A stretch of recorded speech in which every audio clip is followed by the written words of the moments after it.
You're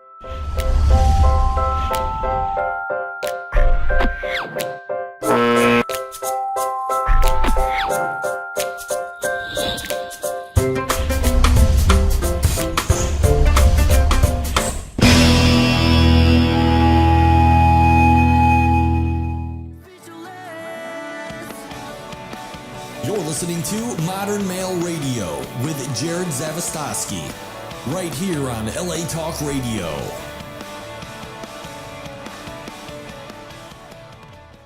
What's up, everybody? I'm your host, Jerod Zavistoski, and you're listening to and watching Modern Male Radio. This is all the stuff your mama should have told you and the stuff your daddy never knew.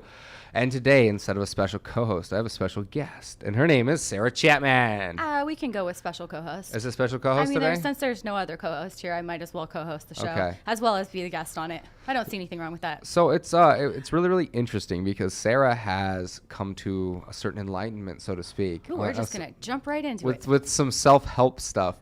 And you know, that's a big thing for a lot of guys and girls and people all over the world. And I think when it comes to dating, nowhere is that more important.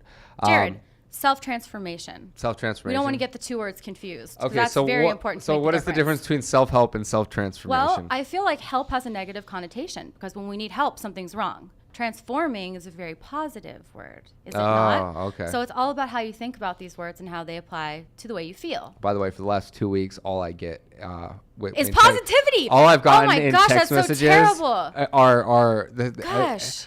But it's crazy Poor when Jerod. somebody gets like lit on fire for like Jesus or the self-help thing. They're just like all of a sudden everything makes sense, and they're just like, yeah, it's Jesus.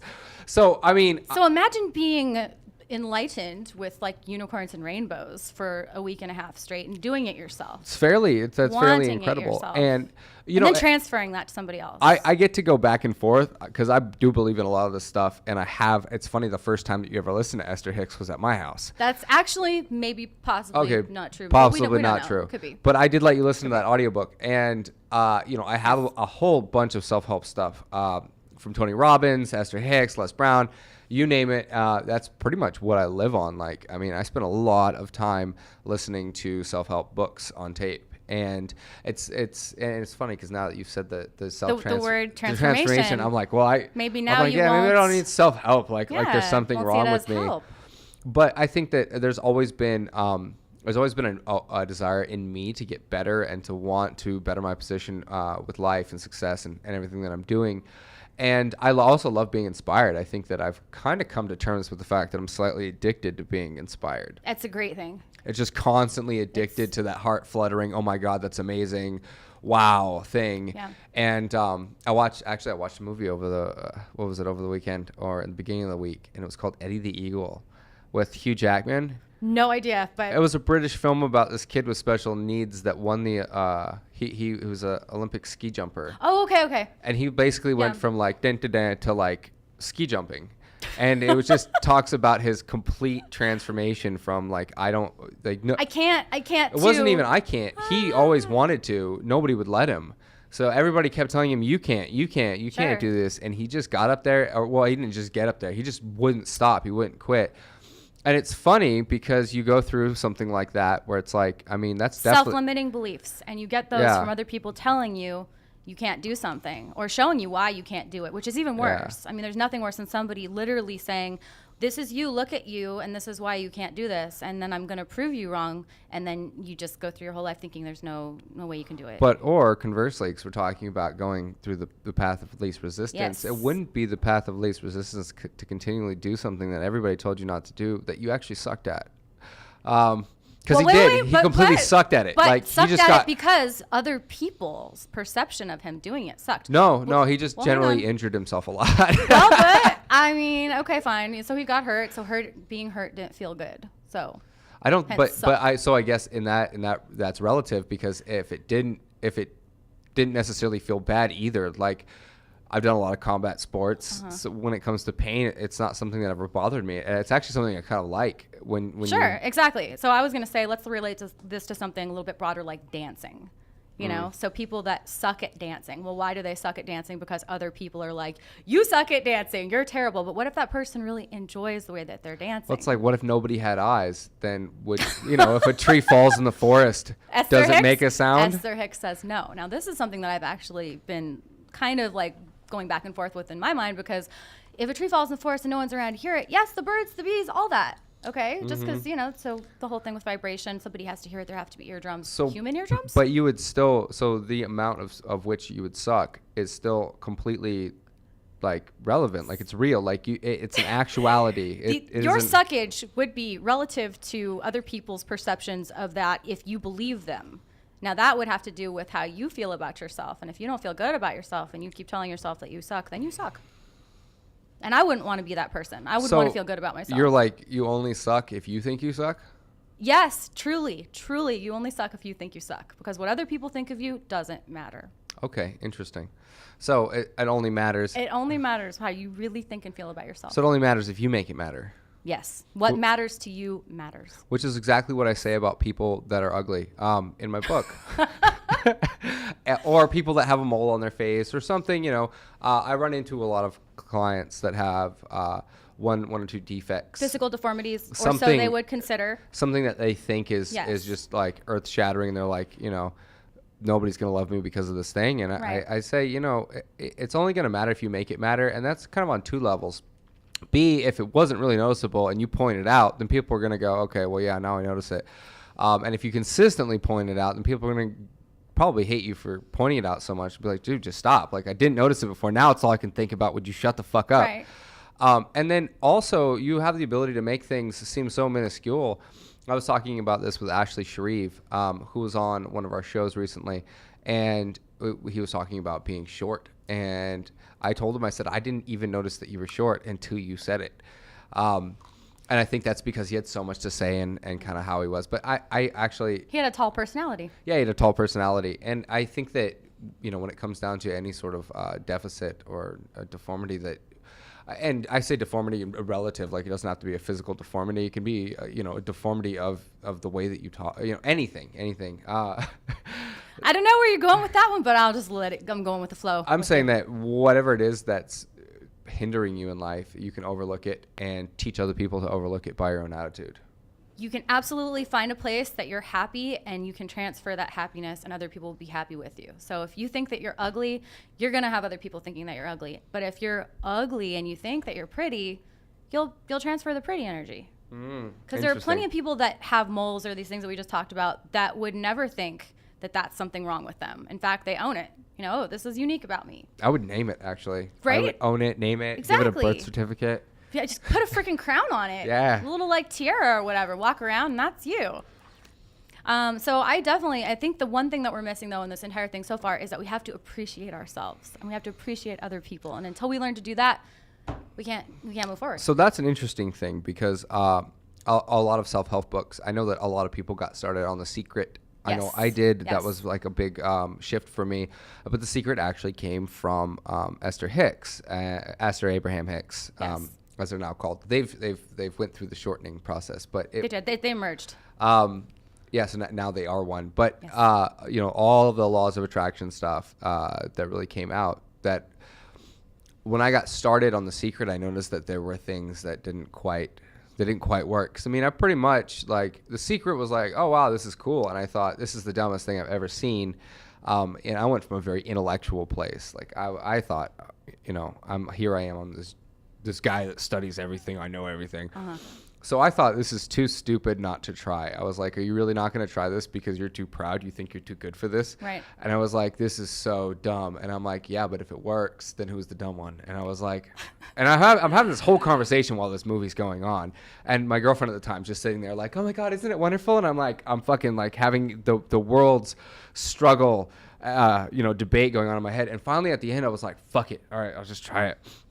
And I devoted like 5 minutes to it, and I was like, okay, I want my rent to be lowered, like lower my rent. And I went through the manifestations of that. And sure as shit, the next day I got a letter in the mail saying that my rent was going to be lowered by $2. And I know $2 isn't a lot of money, but I've never gotten a letter in the mail saying that my rent was going to be lowered. Right. Like, ever. Who gets that? It's You always at least a little bit Yeah. much lower, much lower, universe.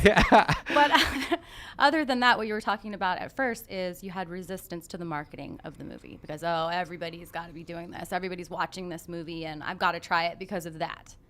Well, no, it wasn't just that. It was... Well, sure, not just that, but that was definitely part of it. Had to have been. It was popular. That was, I would say, like one of three things that was like really kind of just marring it. But yeah, I mean, don't get me wrong. Like the movie itself was very kind of hokey, and you're like, it was okay. a huge marketing ploy, or it was brilliant. Yeah, brilliant. Releasing it straight to DVD and all the stuff that they did. And yeah, certainly. So that was one of the things. But after trying it, and then after doing it a little bit, obviously I fell off, and I came back to it about a year later. And I was in a Barnes & Noble, and I found a copy of The Power, her second book, on tape. And I listened to that fucking thing. I swear, I listened to that. I bought 5 copies of that because I kept either losing it or people would I'd give it to somebody to borrow. I knew it by heart. You're giving your power away? Well, at some point I knew it by heart. Why it went somewhere. Here, try this. Yeah, but I would just go buy it again. I loved, at that point I kind of knew it by heart.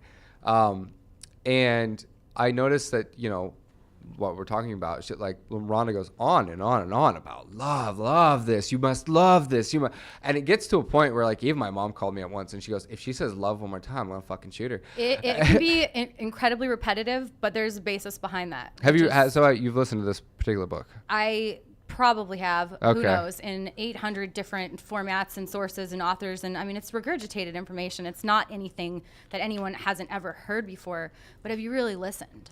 And that's the key. Is that what are you receptive to in any of these teachings? I'm always interested in the specificity of things because I've latched onto programs and found tainted water, so to speak, and then all of a sudden it spins you out and you're like, okay, well, what's next? And then you latch onto another guru and another program and you think, well, maybe this is the one, and then you find another program that completely contradicts that program.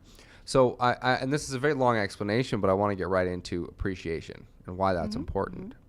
Because you were talking about there's love, and it's like a lot of these programs, they teach you to love this and fulfill this and da-da-da, but appreciation in and of itself is a completely different emotional. I think that appreciation is a completely different emotional context than love is. Well, let me just kick right back right where you're talking about having to latch onto other things because you felt all these good feelings, and then in the absence of the things that were making you feel those good feelings, you had to go find something else because, where is this now, right? But where you were in the middle of all that, you weren't appreciating those moments. You were just in them so intensely that you couldn't see that that was enough. That you're like, no, now I gotta find something else because I was missing that other thing. Because otherwise, what would the next logical step be when you feel like you're missing something that you just had is to find the next thing. And we do this with people too, just why people serial date or why people have best friends and then they lose one best friend and they have to go immediately find a new bestie. Not necessarily. Well, no, not necessarily. Nothing's absolute. I mean, it just is, my life experience versus yours or anyone else's. But for a lot of people, they're constantly dating. I mean, I have friends that are always dating. It's like you just had this relationship with someone for 6 years and you just broke up, and now you're like as in love with the new person as you were with the other person. Yeah, but 6 years, that's not necessarily dating. That they're just always in a relationship. Using it as an example. Always in a relationship or always in love, always in these things that are these binding, I feel so good, I feel so this, so that, and it's because of this. I wish we could. So what I've been thinking about a lot lately is kind of the difference between my coaching program and other people's programs. And I've been doing a lot of interviews lately.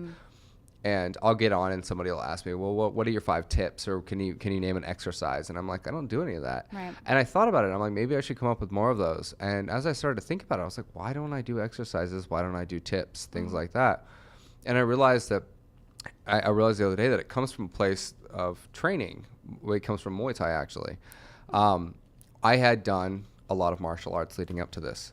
I know I can teach you 100 fancy techniques and be like, and I mean, from any martial art, I can teach you stuff from Taekwondo. I can teach you. I have bruises on my knees from the proof of this, actually. Let me reiterate that from the proof of the Muay Thai training, nothing else. I did. I took her down to my gym. Yeah. But that was not code for anything else. Like these gurus and stuff, they'd have these seminars. Yes. These martial arts gurus, now we're talking about. They'd have these seminars, and people would go down, and they learn a technique. But what nobody would ever, or they'd learn like a dozen really cool techniques. But what nobody ever tell them is that your body literally could never actually perform those techniques in real time on a real person because you simply haven't trained your body. Your body just doesn't work that way right now. There are so many other variables involved in that too. But more so, timing is huge. Well, yeah, and you develop timing through a lot of repetition, a lot of doing it over and over and over and over and over and over, and you're so used to that punch because you've thrown that punch 1,000 times. Your muscularity and your brain are completely in alignment, so the second it opens, you're in. Timing in response to anticipation. What if you're not anticipating somebody attacking you from behind or from the side or something like that? Sometimes it becomes a conditioned response. Sometimes. So that's, I mean, like, trust me, when I get in a fight, like, it's so immediate. Right. Like, it just turns on and I know what to do, and it doesn't, my brain doesn't even process it. It's flow state. But you just said it, when you get in a fight, that's a deliberate creation. And we're going to throw these principles in here. Or when a fight comes to me. When a fight comes to you, but you choose to be in it. You choose to react. Sometimes you don't. Sometimes you just get the shit beaten out of you. That's fine. Well, no, sometimes I think that this one's a moot point. But when it comes to actual training, when it comes to a lot of this stuff, it's like this seminar stuff or this book stuff, or you've got my particular brand of coaching. Yes. When it came to actually like learning how to fight, it began in such a simple place, and a lot of it was just repetition of those simple things. Mm-hmm. And then once you got that foundation, you moved up to the next thing, to the next thing, to the next thing, until you were, anything anybody taught you, you would learn, you would immediately be able to implement. Right.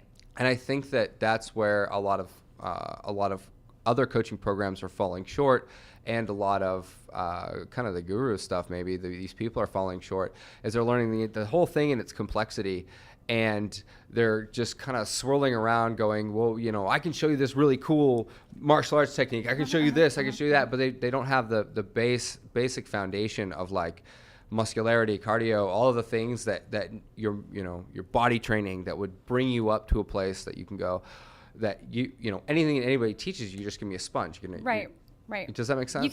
That's why I was talking about timing and anticipation, in the sense of these people that are going to training, like for instance, the sports stuff, Muay Thai. You're signing up for a class, you're going, you know when it is, you're getting your gym bag together, whatever, you're there, you've got your trainer, you've got your people, you've got your bags, you're there. Like that's already an experience that from the time you got in your car to the time you hit the gym, you already knew it was going to happen. Same thing with these seminars. You go to get self-help, transformation. You signed up for the class. You paid your $250 at the door, free for me when I go. When we go, it's going to be free, 110% free. Actually, they're going to pay us to be there. That's point aside. You in real life, once you have these experiences, these fights, these people that you want to help, these people you want to date, it's different. You're not in a seminar room. You're not in a gym. It's real life. Yeah. The timing, anticipation is completely different. So your adrenaline, your coaching, all those things, even the things that you know or you think you've mastered, they could completely fall flat. And that's what I'm saying, is it's like going to an event and watching maybe Chuck Liddell on stage talk about throwing an overhand right. And he keeps talking about it, and he talks about it, and he explains all the different things and all the different parts to it and how you need to be. And then you never get to practice it. And you're not going to work that on a bag. And it would be like if Chuck Liddell said, okay, bye.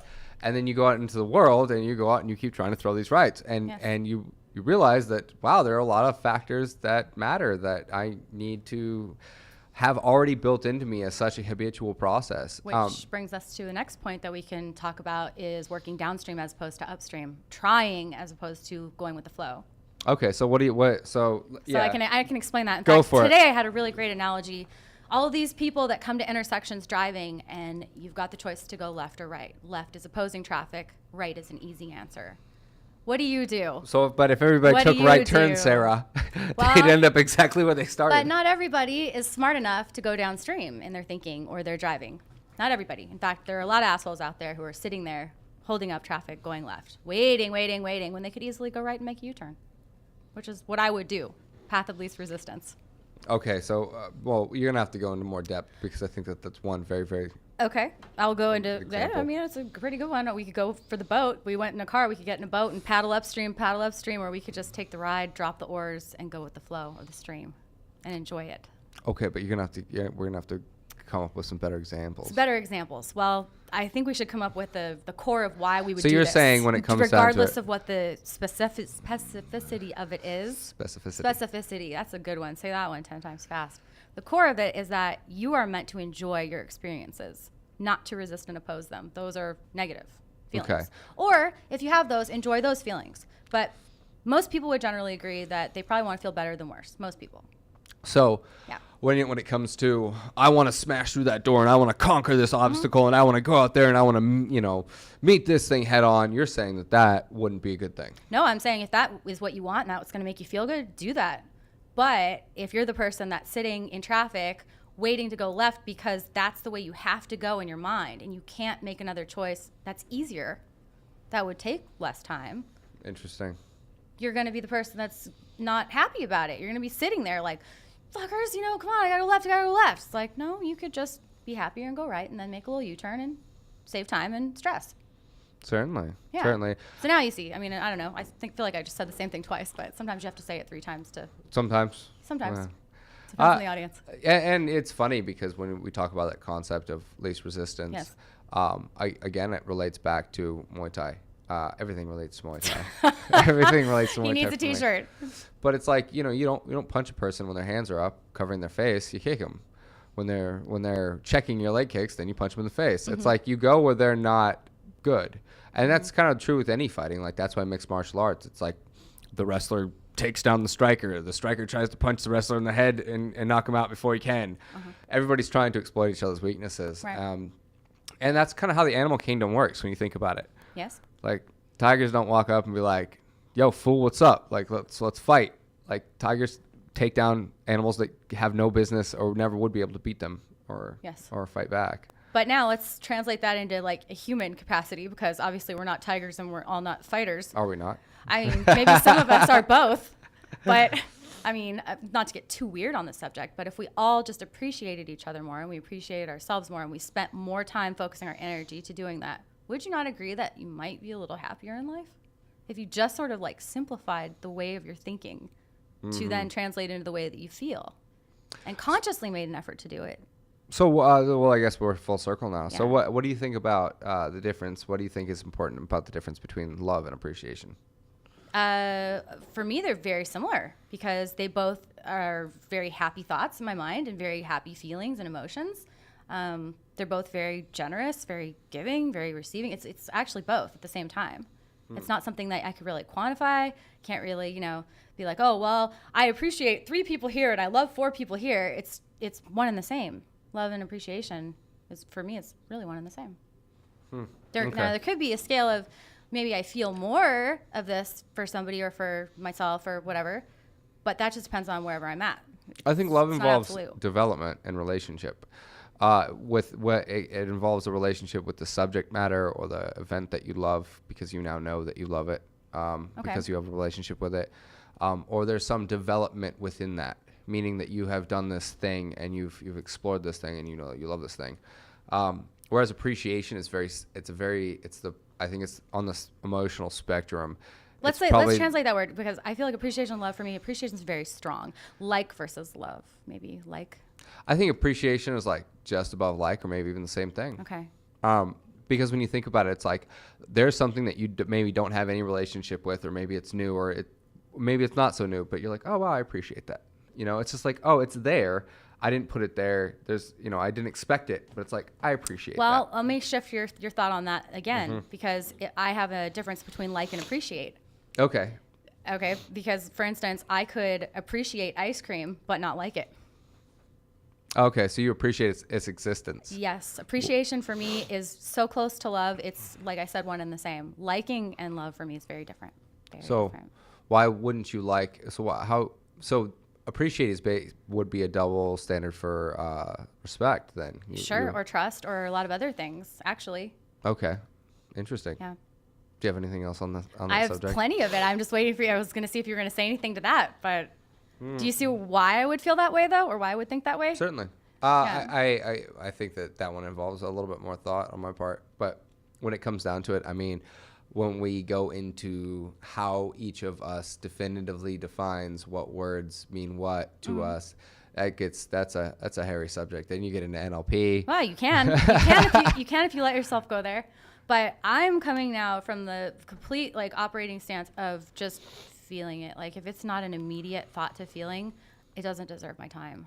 So what about people who aren't very emotionally charged? Okay, this is a good one. Very good one. So people that are at a lower level of consciousness, a lower level of self-alignment, they're doing things that are not who they are. I have to stay away from those people as much as possible. I would almost reason to argue that people that are more emotional are actually, in many cases, the more emotional they are, the less evolved they are. They become completely reactive. They're really right. So I have to stay away from those people. I am aware of them. I'm conscious. Oh, I'm not talking about just stuff. your experience to them. Oh. What do you think of that? Like, what would a person that just doesn't? Because some of the people that I know that I would consider the smartest people I know have learned to completely cut off and separate themselves from any sort of emotional charging. Right. Okay. They're very, very pragmatic people, meaning that they see things, they'll weigh them out. They don't put emotion in them. Right. So you're asking me how I feel or what I think about their existence as people that are either reacting and being. Do you think that's is that somehow wrong that they're, because I mean a lot of the metaphysics stuff involves you to think and feel a certain way about stuff. So I think that nothing is right or wrong. I think that I either like it or I don't like it. It makes me feel good or it doesn't make me feel good. But as far as right or wrong, that one's pretty tough for me to just be like, yeah, because this person doesn't cry when they should cry, that's wrong. Like, well, maybe not cry when they should cry, but maybe they're just not the type to be like, I love that. Right. I just don't feel like they're evolved. I mean, obviously, I would probably look at that person and say, hey, have you thought about this? And then if they didn't understand what I was talking about and it was like very simple, then I would just sort of move along. Because those kind of people will bring you down. There are, and I mean, there are unemotional people. I'm not talking about sociopaths, Sarah. I'm talking about. Well, there's plenty of those too. Half of my dating pool. Half that pool that I'm swimming around in trying to find a mate. No. Yeah. So how does this pertain? How does this new self-development stuff pertain to dating, Sarah? Just walked myself right into that one. Yeah. Well, law of attraction states that the more I try for it, the less I'm going to receive that. I'm going with the flow with this one, honestly. That person is right around the corner because I've been channeling that, and that is in momentum. Oh, that's exciting. So it's very exciting. So Sarah's gonna get a boyfriend. I don't like that word. Again, I still don't like the word. We're gonna make I don't him like watch the word this episode. date. I don't like the word boyfriend. But definitely going to find that person. So that person's gonna find me. We're gonna meet. A program like The Secret. He's probably gonna be making a left-hand turn when he should just go right. I'm gonna get out of my car and tell him. A program like The Secret would tell you to go through all of the qualities that you like in a man and name them one by one and give love to them and appreciation for their existence. Really? Yeah. I'm just kidding. And then that would, by and large, manifest or, specifically attract the particular kind of man that you wanted. Yes, this is so true. We just went very metaphysical with it. His tone changed. Good one, Jerod. Well, I'm channeling. I'm No, you're not. No, I'm not. No, you're not. I'm channeling the vibration. I have definitely put out the opposite for a long time. I mean, even how many shows have I done here where I'm like, I don't like guys. Take another sip of beer. I'm not getting married. So I'm just trying to not try. And that is going to serve me well because it feels better to not try. Either way. I don't feel like anything has changed, and that your dating life is something that I've gotten to witness firsthand. So my dating life hasn't changed because I haven't changed it. You're right. But my alignment with myself has changed. Well, and I also disagree that you're always kind of like meh, but then you're always like out with guys, and they're all kind of awesome. That was then. We're talking about a point in time, which is not now. That was then. I have been on we're talking about a point in time, which is not now. A point in time that is not now. But we're talking about what, like 3 weeks ago? A month ago? I don't know. 5 days ago? I'll say this much. When something happens that's significantly not good feeling, there can be a shift in the way that you change yourself in your life. And that's what's happened with me lately. Okay. And I think that is something that's very important for people to learn, is that you don't have to have something really bad happen to you and then beat yourself up over it and others. You can actually move on from it in a positive way. Okay. So yeah. You have no idea what to say to that. I almost like some part of me is like, did she just make sense right now? I totally or did. maybe I totally wasn't listening properly. But I'll put it in another way. Maybe our audience would better understand. Like all these guys that fail miserably with girls, and they spend time afterwards like, why did that happen? You know, like beating up on themselves, or maybe getting a new haircut or a new outfit, or trying all these other things that were not the reason why it failed in the first place. But of course, they're going to try to find the next logical thing to change. Instead of that, they just have to shift the way that they think about it and act better, less inappropriate. Yeah, I mean, I guess that is one way. Yeah. Then you'd have some like really just lumpy motherfucker running around, not thinking or caring. I've met people like that. You have like, to care. They had completely deluded themselves, that they were like, they took that advice and they're like, I'm just going to be more confident. And like they became confident, but it was like they walk into a room and be like, that's right, I'm the shit. And you're like, no, you're not in any way, shape, or form. You are not the shitteth. Yeah, not just the shitteth. And it was, you know, the fuck out of here. There's like a little piece of you that wanted to be like, a little piece of me that wanted to be like, well, bless him for trying. And like, maybe I'd respect it. But then it was like, they were so bad in so many other areas that I was just like, no, you don't get to, bad, stop it. And I feel like there's also that quality in men in general, that men seem to always kind of have a positive opinion about themselves that they've convinced themselves of. Mm-hmm. A lot of men that aren't really, it's like, fuck, man, you need an overhaul. And they're just like, what? There's nothing wrong with me. Like, I'm good. Like, I'm like, you have no idea how many times I coach guys and they walk up to me and they're like, well, I'm a good looking guy. And I'm like, you're like, your ego sure thinks that. Yeah. I'm like, so is your ego source? I'm glad you have a girlfriend. Hang on a second here. Her name is EGO. Right. And don't get me wrong, like some part of that, and I talk about why that's developed in my book, how that quality develops. Speaking of your book, didn't you just republish your book? I did. Everybody should check that out. Yeah, it's Methodology. In about 20 minutes or the Modern Male on Methodology of the Modern Male on Amazon. And leave a review too, because I've left a stellar one. Oh, you're so sweet. Not really. Sometimes. Fuck you. Now times. Anyway, we. As males, like our developmental process sometimes is slow. It's very slow. It can be slow, or it's built up as defensive. Yeah. So a piece of criticism comes in and you get down about it, and somebody picks you up and says, well, fuck them. What they say doesn't matter. And there are circumstances where it is like that. But then there are just as many other circumstances where you should entertain what somebody's saying and go, well, maybe I should change that. Maybe I should fix that. But maybe why should you entertain it? That's the thing that we're missing still. If you want to develop yourself beyond what you are right now. Fuck that. If it makes you feel better. That's what it really is about. I mean, fuck the word. I guess it would. In the end, you'd go, oh, I fixed the problem. Now I feel better. Not even in the end, right in the middle of it, right in the second that it starts, that you feel better. It's like, wow, I feel better. I'm going to stay feeling better, so I'm going to keep talking to this person. Or opposite. Well, and that's interesting because maybe when I talk to guys about where they need to start in terms of development, I'm like, look, just all you need to do, like the first thing that you need to do is go, hey, I want to get better. I want to do this, and just point yourself in that direction. Well, and then anything that comes, you go, oh, wow, thank you. Awesome. I'll fix this. I'll do this, da-da-da. But when guys are over here going, oh, what's wrong? Like, why can't I fix this? Why can't I have this? When the development comes, it's blindsiding them. It's hitting them inside the head, and they're going, well, what? And they react to it defensively. Let's bring it up in a way that's very easy to understand. Tell a new story. Tell yourself a new story. The new story is, I'm okay, I'm great, I'm good, everything's fine. The new story is I'm Peter Pan and I want to fly. Whatever it is. It can be that unicorns exist. It can be that you're going off and riding to Neverland tomorrow, whatever. I'm going to be a little kid again. As long as you can believe the things that you say in your mind to yourself, everything starts to get better. Mm-hmm. And you can be delusional as fuck about it until it gets there too. I'll tell you that much. I wrestle with encouraging people to be more delusional. Yeah. I think that some people do need to. Some people need not to. There's a balance, and you got to find it. You got to find that balance for you, and that I think that is the hardest part of life. But it's also that is life. That is why you're here.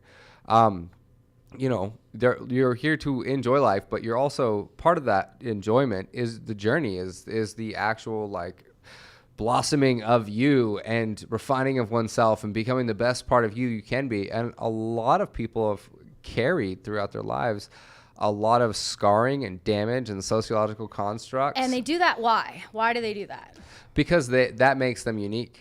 So that they cling to that like it's an identity. I don't know about that making them unique or cling to it for that reason. I feel like people, like some of my friends who will remain nameless, do these things because they're so used to other people giving them attention, and then it fills this void that they have because of these other things that they're so upset about that they can't get over. Well, how can you get over something if you keep bringing it up? You can't. You keep it active. Wait. So let's go back to why people hang on to the shit. Yep.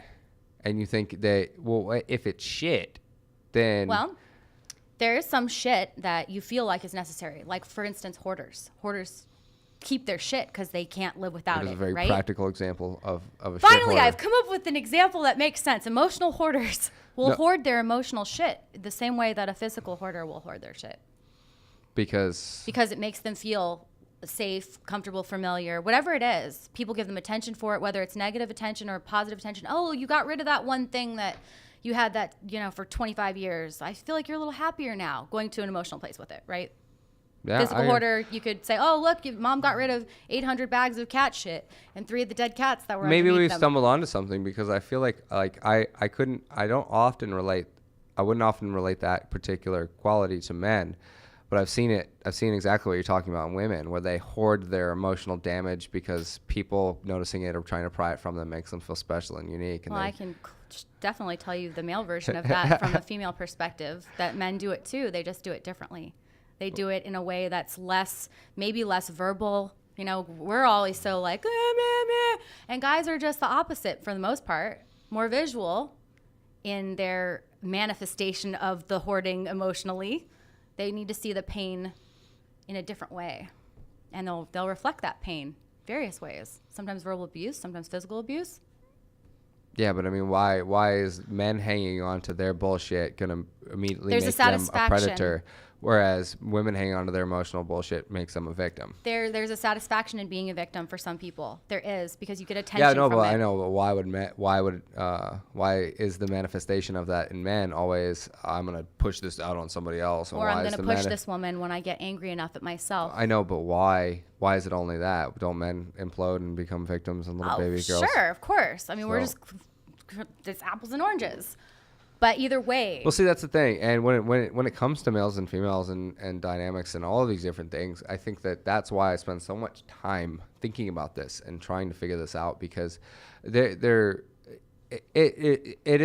the human condition, and I don't think that it should be left in this kind of place of like, oh, well, you think this and I think this, so it doesn't matter. And it's like, no. I channeled Nancy, by the way. So hi, Mom. Channeled her. She's talking about Hicks. So go ahead, finish that thought. Hi, Mom, or your mom. Hi. Yeah, no. I think that this is something that can be figured out, and I think that and the more I'm studying it, the more I'm realizing that males and females are different, but they're not all that different. They're not. There are a few fundamental differences between males and females on how they think and react and what masculine and feminine is. But for the vast majority of stuff that I'm seeing, it's simply socializations, how people are socialized. We stop becoming male and female and we start becoming human. And then past the human part of it, there's something greater, and that's a collective consciousness. Oh, here we go. Okay. And what is collective consciousness? Yeah, what is the collective consciousness? Well, we're all source energy. It's flowing through us and around us. And if you want to get weird enough with it, that's the truth of it. Yeah. Going back to The Secret and the law of attraction and all that stuff. Yeah. Yep, vibrational alignment. That's what happens. And you've got all of the other stuff that has expanded and expounded upon and within that community. It's just channeling the energy just to talk like a normal person. Trips me out though is we have energy. When people are teaching that stuff and they're like, I had a girl walk up to me at a seminar once, and she was literally talking about being broke and how broke she was and how shitty it was. And I said, what do you do for your business? Or she was like asking me for a shout out on the radio or something. And I was like, okay, well, what do you do? And she's like, I teach the laws of attraction. I was like, then attract yourself a fucking Lamborghini, bitch, and come back and see me later. I actually called her out right there on the dinner table. I was like, you need to stop. I'm like, you do not teach that. I'm like, because you can't fucking live it. So if you can't live it, then you have no business teaching it. So yeah, there's definitely a line between the people that are telling you that they're doing things and the people that are actually doing them. The people that actually do things for the most part around blabbing about it. They're actually doing the things and they're feeling good. Yeah, Why would they have to tell you? I really wish I'm doing this. I wish we could get a collective, like, well, we're starting to see it on Facebook and stuff. Like a lot of these videos when Jim Carrey talks about his, his, like how he became motivational viral videos. Yeah, inspirational things. They're more than inspirational, motivational. You can actually go, oh wow, what method did he use? Like what mindset did he use? And you got Will Smith, and you got Jim Carrey, and then all of a sudden we hear about Keanu Reeves, and all of those are those things that worked for them. And so many people, what they do with that is they see one example and they go, oh, well, if that worked for him, that's going to work for me. And then they go out and they try the things, of course. Well, no, I think it's like this. Like we're all human, right? I don't know. I might not be. I'm not sure yet. So I would think that there would be one method, Don't get me wrong, like when it comes to one size fits all human, you would think. Especially if it's connection with source, it would be like with exercise. Yeah, there are many different variations of it. There is one thing though, Jerod. But it's all exercise. There is one thing, and that's belief. You either believe in something or you don't. Yeah, but people believe in all sorts of crazy shit that right, doesn't exist. But at the core of that, belief in and of itself. If you have a belief, that is what's true to you. I think that could be argued because I know so many people who would sit here and argue Christianity with me all day long, and they go, well, what about belief? But you've got to just have faith. And I'm like, I have faith that you're a retard. But I'm not talking about what they're believing in. Because, yeah, obviously I could sit there and be like, unicorns don't exist. How do you believe in them? But I'm talking about the actual... Actually, they do exist. Okay. They do exist. Fine. The actual belief, like your belief system, your guidance, all of that kind of stuff, that's real to each person that has it. Well, now, we're getting to a place now where it's actually been scientifically proven. Like you get that old documentary, What the Bleep Do We Know? Mm-hmm, yeah. And it goes through quantum mechanics. And we've come pretty far since then, but the same basic principles kind of still is that you kind of create your own reality. Yeah. And then it goes into, the belief that you can. And, but there are things that are just kind of inherently become negative to people and end up tanking them. That's where the people that let those things, the negative stuff, you have to just remove the negativity. Obviously, you can't go around being like, well, you have to be like this and you have to be like that. So every person has to believe in the goal of where they want to go. No. And then they just have to have belief that they can feel better. How about that? That's a pretty good, simple basis. Just believe you can feel better. You can feel better. Yeah, you can feel better. Because if you feel better, then you can be better. Oh, okay. It's a pretty good one, right? It's a pretty good start on a path of a happier place than you might currently be. I'm getting pictures of Fabio right now. Fabio? Yeah. Are we having like a butter commercial in your mind? I'm just all I'm seeing is like, I can't believe it's not butter. Like, no, be butter. I'm gonna make the meme tomorrow. Yeah. Yeah, because right now I'm just enjoying. All you have to do is feel better, Yeah, well, that's true. I need to work on my Austrian accent. No, you probably actually don't. I don't know. Yeah. It might not. Is that gonna serve you? Is it gonna make you feel better? Only if it's going to make you feel better, Jerod. Might. You don't make me feel better right now. Some fucking ice cream. Ooh, ice cream. Well, looks like we're getting fatter later. Yeah, no, I'm excited. Well, I'm going to believe that I'm not going to get fat after eating the ice cream. Believe, achieve, dream. Yeah, all these things. And yeah, it does really question like a lot of the reasons why people do stuff. Because right now, as I'm saying this, I sit here and think, well, I believe I can achieve this and and all this stuff, and then you maybe don't get what you want, and you think, well, why in the world didn't I get it? I believed, I believed, and I said it, and I blew out 3 candles on the cake, and I didn't step on 4 cracks, and I was here. Well, no, you were just thinking about where you wanted to be versus where you were. There's Esther coming through on me, but it's the truth. People spend so much time with this, like, I've got to get this. No, you got to feel good right now, and then you'll get what you want. If you truly don't push for it. Feel good right now. Yeah, you got to feel good right now. Got to feel happy now to feel happy later. And it is interesting that many times you get into that flow state of positivity and you get in that place where you're electric and one good thing happens and you're like, yeah, and then the next good thing and the next good thing and you're like, yeah, this is awesome. And then you're like, I could go here, and you just and you tank the next day and you're like, oh, what happened? Like, why am I over here? Why did I fall down? And you were looking at where you were going, and then all of a sudden you started to look up there, and you're like, yeah, I can do this way faster. And then the other thing is to question the reasons why you want to go where you want to go, and Why would people want to get rich? I have no idea why I would want endless amounts of money all the time. But where is the intention? Exactly. Is it coming from a place that like they don't have anything, so they feel bad about money and they don't, Why would people want to learn and use the secret? Some people want to do that shit for bad reasons. They do. And they try and they get what they want, but in sloppy ways. That's another thing too. I mean, if you practice and apply anything enough, you're gonna get some version of it. And it's careful what you wish for version sometimes. Mm-hmm. You can manifest shit. You can. Right to you. What are you trying to manifest next in your life, Jerod? I've been thinking about TV a lot. Yes. Being on TV. I see. You see it. That's so interesting. Deliciousness. Yes, I've been manifesting. Have you been manifesting? It hasn't even just manifesting. Like I've just been seeing it. I've been seeing it in my head. It's been a visualization that's been going again and again. Did you ever make a vision board? Myself. People used to make vision boards. I never did. That was still like 2008. It was like super trendy. I have a list of accomplishments that I wanted to achieve and things that I wanted to see and experience. Mm-hmm. And I made that list when I was 17, and I forget why I made that list, but it was just like you were probably on drugs. Has it changed? No, actually, it was right when I got off meds, and I was like, I was completely clear, and I was all like fucking manic, like I want to do everything in the world, and then I was like, I'm gonna write a list, and I want to accomplish this by the end of my life, and I opened that list when I was 25 or something, and I realized that I'd already done half of them. And I was like, well, look at you. But there's still a lot more on that list. And then should hope so. I'd only listed 50 things out of 100. So I'd already done like 25 of them. And I was like, ooh, it's time to fill in the last 50. Right. Let me tell you, some of those things on that list, I'm going to be making a lot of money. Good. I literally have monetary goals as like 10 of them. I'm like, yeah, I want to make this, want to make that, want to make that. I can see this. Mm-hmm. Yeah. I do. And a lot of guys, that's actually, I would say, a pretty good difference between what guys and girls would do for their lists.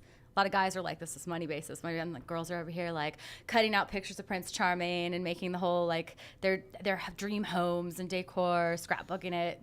Yeah. Going on Facebook, stealing guys' pictures, making their family collages. Well, it's hilarious because my friend Tina actually did this. She was like really big on vision boards. Mm-hmm. And she made a vision board of Kid Rock, and she was like I just wanted to meet Kid Rock, and she ends up like getting backstage at one of his tours or something, and they end up like I don't know if they're like seeing each other or what, but like they ran. Or if she ended up with a kid and a rock. They ended up hanging out for a bit, but I mean she was a famous celebrity all in herself, so. It wasn't like, oh, some random just ended up in the back, like she was Playmate of the Year. So, right. Of course, she ended up backstage at a Kid Rock concert. Yeah. But, and there are, I feel like there needs to be a collective. I feel like all of the people that have watched or listened or have done these incredible things with this kind of like the way that their mind works, mm-hmm. I feel like they all kind of need to come forward and just do like a testimonial DVD. Like, that's all I want. Mm-hmm. I want every single person that believes in that stuff to record maybe 5 minutes Jerod of needs proof. How this. He needs proof to feel better. Of how this thing worked for them in their lives. I'm right here, though. I'm telling you right now.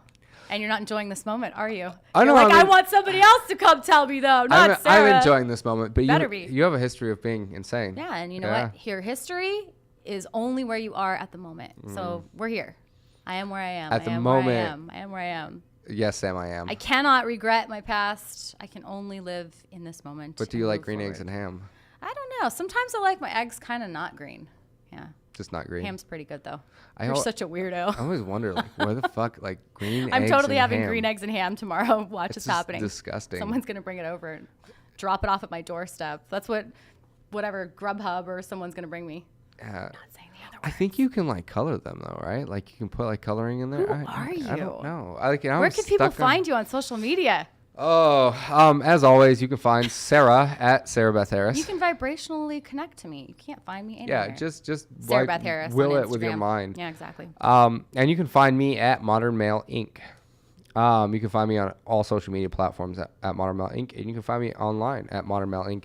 If you're watching this, you probably found me online at Modern Male Inc. Don't forget to buy Modern the book. Male Inc. Yes, don't forget to buy the book. And don't forget to check out my new website. It is all nice and spiffy and awesome. And there are some new coaching programs that are up. And we're going to be rolling out with that. And there are some really big things coming up in the new year, but I'm not really going to talk about them because it's a secret. It's a secret. No, I just want to surprise you guys. I love that. I hate talking about stuff and then like. Oh, law of attraction though. It's fine. You're good. Yeah. You're good. Trust me, you're good. It's like Match.comedy. It's like, where the fuck did that go? Hey, it's still there. The world isn't ready for it yet. That's why it's not. It might not be. It's in momentum. Maybe We're manifesting Jared's it. not ready for it. Jared's probably not ready. I'll tell you what, the Bud Light warehouse is not ready for it. The Bud Light Lime warehouse, their factory doesn't. Peace and love to Bud Light Lime. They don't have enough beer to help us. Okay, guys. Hilarious. Well, that's it for night, folks. Thanks for tuning in to Modern Male Radio. Bye. You're listening to Modern Male Radio with Jerod Zavistoski, right here on LA Talk Radio.